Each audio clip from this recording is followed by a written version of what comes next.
नमस्कार, स्वागत है आप सभी का स्टार न्यूज में। मैं हूं आपके साथ जुबैर चौधरी। वक्त तो चला उत्तराखंड के बुलेटिन हमारी देवभूमि का, जहां सबसे पहले बात करेंगे हरिद्वार की, जहां पर पूर्व मुख्यमंत्री हरीश रावत ने कांग्रेस कार्यकर्ताओं से एक भावुक अपील की है।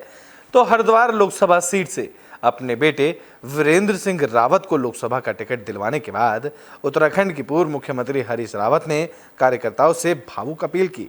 हरीश रावत ने एक वीडियो जारी कर हरिद्वार के कार्यकर्ताओं से वीरेंद्र रावत को इस लोकसभा चुनाव में जीत दिलाने के लिए आगे आने की अपील की है।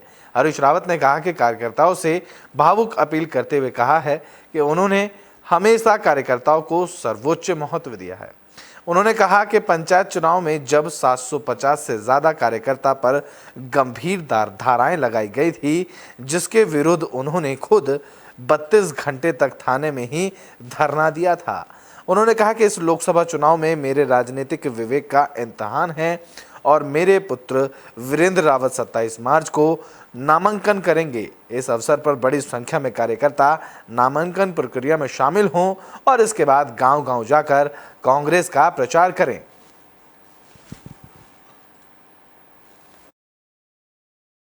कार्यकर्ता साथियों, आप कार्यकर्ताओं का कार्यकर्ता हरीश रावत आप सबका आह्वान कर रहा है कि आप अपने आप को हरीश रावत समझकर इस लोकसभा के चुनाव में उठ करके खड़े हुई और कांग्रेस के उम्मीदवारों को विजयी बनाइए। मैंने कार्यकर्ता को सर्वोच्च महत्व दिया है। मैं किसी भी पद पर रहा हूं, मेरे दरवाजे, मेरा दिल, मेरे दिमाग के दरवाजे कभी आपके लिए बंद नहीं हुए हैं। मैंने कभी आपको निराश नहीं किया है। मैं वो हरीश रावत हूं, जब आप पर दर्द कष्ट आया है। अभी हाल में पंचायती चुनाव के वक्त में 750 से ज्यादा कार्यकर्ताओं के ऊपर 307, 332, 333, 392 जैसी कई धाराएं, आपराधिक धाराएं लगा दी गई थी। उनको निषिद्ध करने का प्रयास हुआ था और शायद देश के इतिहास में मैं पहला भूतपूर्व मुख्यमंत्री होऊंगा जो पुलिस के और राज्य सरकार के इस तरीके के कृत्य के खिलाफ एक थाने में 24। तो बुलेटिन में बात अब पौड़ी की कर लेते हैं, जहां से बीजेपी प्रत्याशी अनिल बलूनी ने नामांकन पत्र दाखिल कर दिया है। तो लोकसभा की गढ़वाल संसदीय सीट से बीजेपी प्रत्याशी अनिल बलूनी ने अपना नामांकन पत्र दाखिल किया। इस दौरान बीजेपी प्रत्याशी अनिल बलूनी के साथ केंद्रीय मंत्री स्मृति ईरानी, बीजेपी प्रदेश अध्यक्ष इंद्र भट्ट, सिटिंग सांसद तीरथ सिंह रावत और स्वास्थ्य मंत्री धन सिंह रावत समेत वन मंत्री सुबोध ओनियाल भी मौजूद रहे। इससे पहले बीजेपी प्रत्याशी ने स्टेशन से धार रोड तक विशाल रोड शो निकाला और वोटर से समर्थन मांगा। इस दौरान बीजेपी समर्थकों में खासा उत्साह देखने को मिला।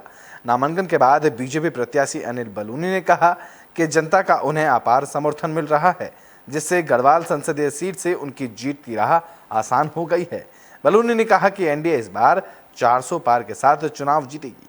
वहीं केंद्रीय मंत्री स्मृति ईरानी ने कहा है कि उत्तराखंड की 5 की 5 लोकसभा सीट इस बार कमल का फूल जनता खिलाने जा रही है।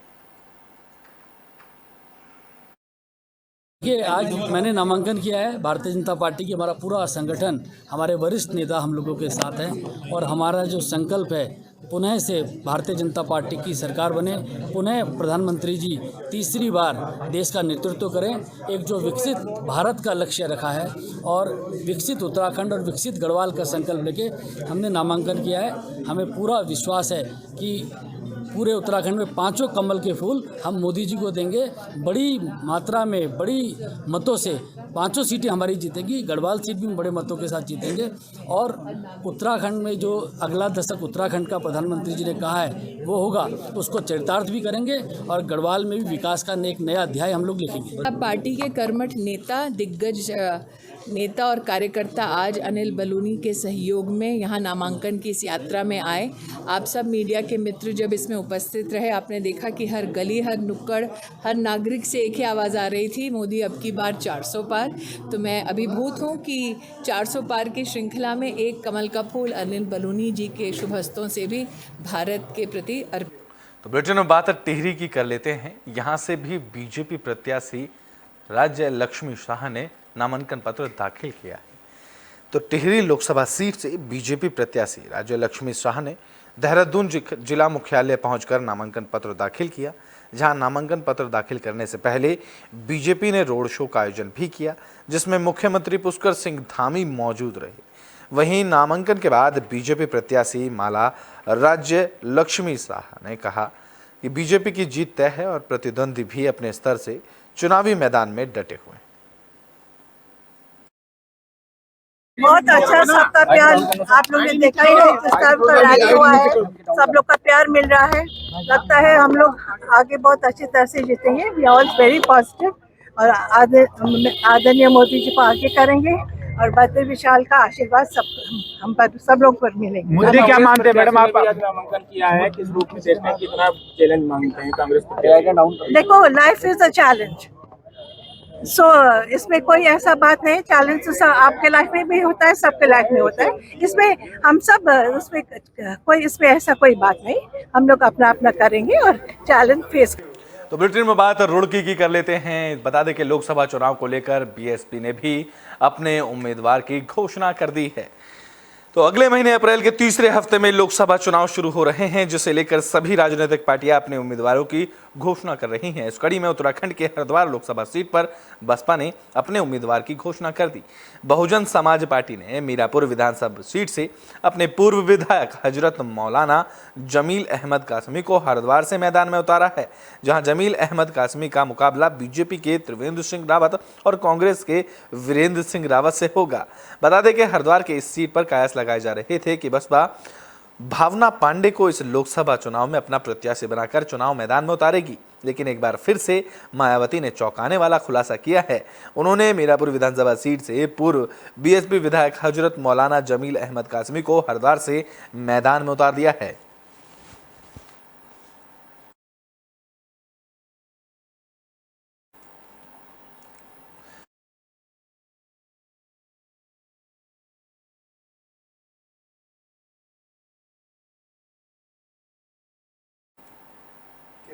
तो बुलेटिन में बात अब पौड़ी की कर लेते हैं, जहां से यूकेडी ने भी अपने उम्मीदवार की घोषणा करने के बाद अब पत्रकार आशुतोष नेगी ने गढ़वाल संसदीय सीट से अपना नामांकन पत्र दाखिल कर लिया है।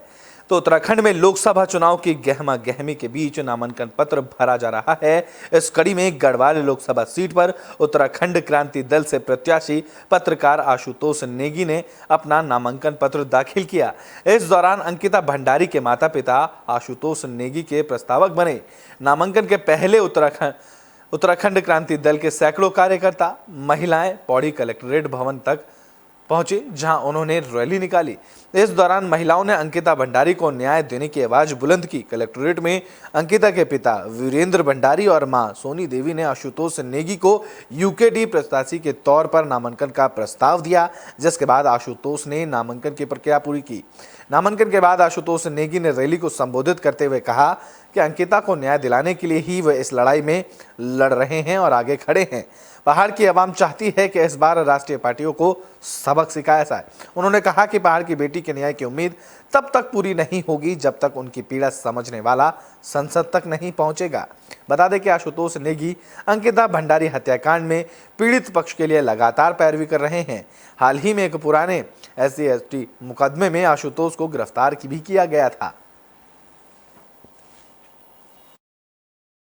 लोकसभा सीट पर है वो हमारी बेटी अंकिता भंडारी को न्याय का है और उसी मुद्दे पर हम संसद पहुंचना चाहते हैं कि जिस तरह से दोनों सरकारों ने, भाजपा की जो दोनों सरकारें हैं, राज्य सरकार पुष्कर सिंह धामी जी की और केंद्र सरकार नरेंद्र मोदी जी की, ये दोनों चुप रहे हैं, इनके मंत्री चुप रहे हैं, इनके विधायक चुप रहे हैं, इनके पूरा एक एक कार्यकर्ता इस मुद्दे पर चुप रहा है।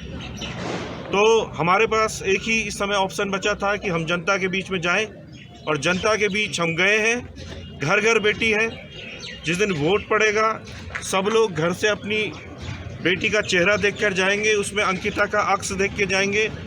सबको अपनी बेटियां बचानी है और मुझे लगता है कि जब मैं लोकसभा में पहुंचूंगा, अंकिता बेटी को तो मैं न्याय दिलवाऊंगा ही दिलवाऊंगा।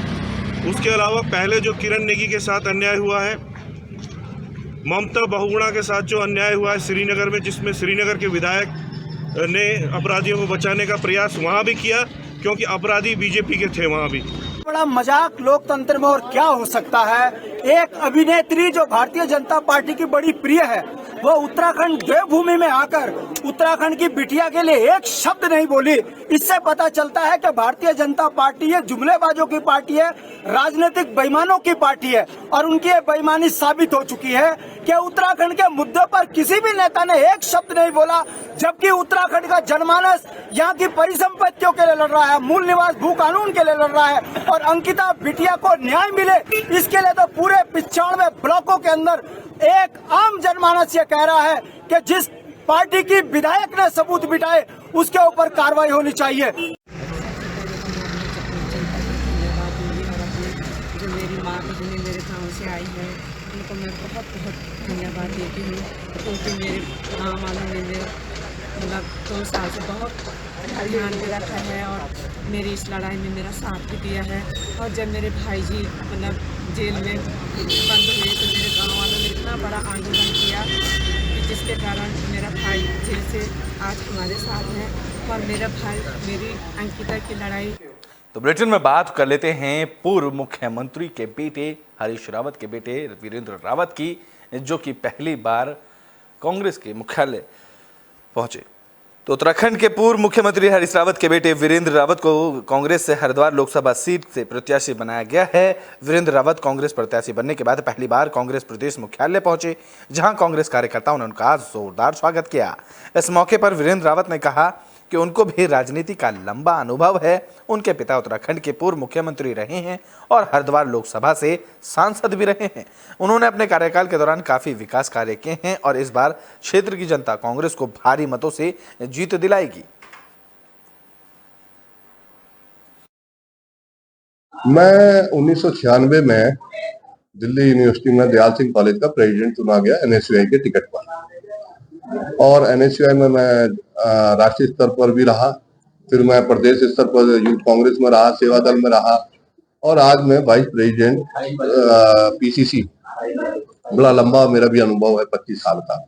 और आज मैं शीर्ष नेतृत्व का धन्यवाद करता हूँ, मल्लिकार्जुन खड़गे जी का, सोनिया गांधी जी का, प्रियंका गांधी जी का, राहुल जी का, हरीश रावत जी का, करण मेहरा जी का, प्रीतम सिंह जी का, गणेश गोदियाल जी का, यशपाल आर्य जी का, और तमाम हमारे सीनियर विधायकों का, मंत्रियों का, विशेषकर हमारे कार्यकर्ताओं का, कि उन्होंने मुझ पर ये जो विश्वास व्यक्त किया है, मैं उनके इस विश्वास को कायम रखने का एड़ी चोटी जोर लगा के जो है ये विश्वास को रखूंगा, कायम रखूंगा, और हम न सिर्फ हरिद्वार बल्कि पूरे प्रदेश की 5 सीटें जीतने जा रहे हैं। मैं 1996। तो बुलेटिन में बात खटीमा की कर लेते हैं, जहां नशे की रोकथाम को लेकर बैठक का आयोजन किया गया। तो खटीमा क्षेत्र में पनपते नशे के कारोबार के खिलाफ एक बैठक का आयोजन किया गया। आशिकाने अहले वैत कमेटी की पहल पर बैठक का आयोजन किया गया। इस बैठक में बड़ी संख्या में लोगों ने हिस्सा लिया। मीटिंग में सभी भागीदारों ने एक आवाज में कहा कि खटीमा क्षेत्र में नशा काफी संख्या में बढ़ रहा है, जिससे युवा बर्बाद हो रहा है और उनका परिवार भी बर्बाद हो रहा है। युवा खंडरों में छिपकर नशा करते हैं। मीटिंग में हर मोहल्ले में कमेटी गठित करने का सुझाव दिया गया, जिससे नशे पर रोक लगाई जा सके। इस अवसर पर खटीमा कोतवाल ने कहा कि नशे का कारोबार करने वालों को किसी भी कीमत पर बख्शा नहीं जाएगा। ये अंजुमन आशिकाने अहले बैत जो नौजवानों कमेटी है, आज उसमें एक कार्यक्रम एक मुक्त नशे के खिलाफ था। आज जैसा कि हम लोग जानते हैं कि नौजवान नस्ल में स्मैक, शराब, भांग, तरह तरह के नशे की लत के आदी होते जा रहे हैं। हम लोगों ने जन जागरण अभियान चलाकर हर तरह के नशे से बचने की हिदायत दी। तमाम उलमाए किराम ने और दानिशुराने कौम ने इस पर चर्चा की कि किस तरह से कौम को हर तरह के नशे से मजबूत। तो बुलेटिन में बात मसूरी की कर लेते हैं, जहां घास चरते चरते एक सांड नीचे गहरी खाई में जा गिरा, जिसके बाद कड़ी मशक्कत के बाद सांड का रेस्क्यू किया गया। तो मसूरी की कंपनी गार्डन में एक सांड घास चरते समय सड़क के नीचे जा गिरा, जिससे सांड गंभीर रूप से घायल हुआ। घायल होने की वजह से सांड वहां से बाहर नहीं निकल पाया। जहां स्थानीय लोगों ने सांड को खाई से निकालने की कोशिश की, लेकिन वो सफल नहीं हो पाए, जिसके बाद उन्होंने फायर सर्विस को पूरी घटना की जानकारी दी। ऐसे में फायर सर्विस अधिकारी धीरज के नेतृत्व में जवान मौके पर पहुंचे और रेस्क्यू अभियान चलाया गया। कड़ी मशक्कत के बाद फायर सर्विस के जवानों ने सांड का रेस्क्यू किया। रेस्क्यू के दौरान मौके पर वेटरनरी डॉक्टर भी मौजूद रहे, जिन्होंने मौके पर घायल सांड का प्राथमिक उपचार किया। फायर सर्विस अधिकारी धीरज ने बताया कि कंपनी गार्डन के स्थानीय लोगों ने सांड के गिरने की सूचना दी थी, जिसके बाद वो फायर सर्विस के जवानों के साथ मौके पर पहुंचे और उस रस्सियों से बांधकर सांड को सकुशल बाहर निकाला गया। मैं FSO मसूरी धीरज तलिया। एक यहाँ पे सांड फंसा हुआ था कंपनी गार्डन के पास। तो हमारे यहाँ पे इनके कंपनी गार्डन के जो ओनर हैं यहाँ पे राणा जी, उन्होंने हमारे को यहाँ पे स्टेशन में आके सूचना दी कि एक सांड फंसा है। दो दिन से काफ़ी खाई में और बहुत ऐसी अवस्था में था, जिससे कि मतलब नीचे गिरने का खतरा था। पूरी हम रेस्क्यू। तो बुलेटिन के आखिरी में बात विकासनगर की कर लेते हैं, जहाँ राजकीय इंटर कॉलेज में परीक्षा में पास हुए बच्चों को सम्मानित किया गया है। तो राजकीय इंटर कॉलेज हरबटपुर में प्राचार्य की तरफ से परीक्षा में पास हुए बच्चों को पुरस्कार देकर सम्मानित किया गया। वहीं राजकीय इंटर कॉलेज के प्राचार्य ने कहा कि जो बच्चे नियमित रूप से स्कूल में आते थे वही बच्चे पास हुए हैं। बता दें कि राजकीय इंटर कॉलेज में पहली, दूसरी और तीसरी रैंक से पास हुए बच्चों को पुरस्कार भी दिए गए। आज विद्यालय में जो गृह परीक्षाएं हुई थी उनका परीक्षाफल घोषित किया गया और इसमें जो हमारी क्लासेस हैं गृह परीक्षा की 6, 7, 8, 9 और 11 इनके बच्चों का परीक्षाफल इनको दिया गया और साथ ही जो प्रथम 3 बच्चे क्लास में आए हैं प्रत्येक सेक्शन के, उन बच्चों को उनका रिजल्ट कार्ड और साथ में पुरस्कार भी दिया गया। ये एक ऐसी हम चाहते हैं कि बच्चे यहाँ से सीखें कि जो एक साल वो पढ़ते हैं उसका परिणाम होता है। और मैंने आज देखा कि जो बच्चे लगातार विद्यालय आते थे वही पोजीशन भी लाए हैं इन क्लासेस में। तो उत्तराखंड के बुलेटिन हमारी देवभूमि में भी के लिए बस इतना ही। देश और दुनिया की तमाम खबरों के लिए देखते रहें AB स्टार न्यूज़।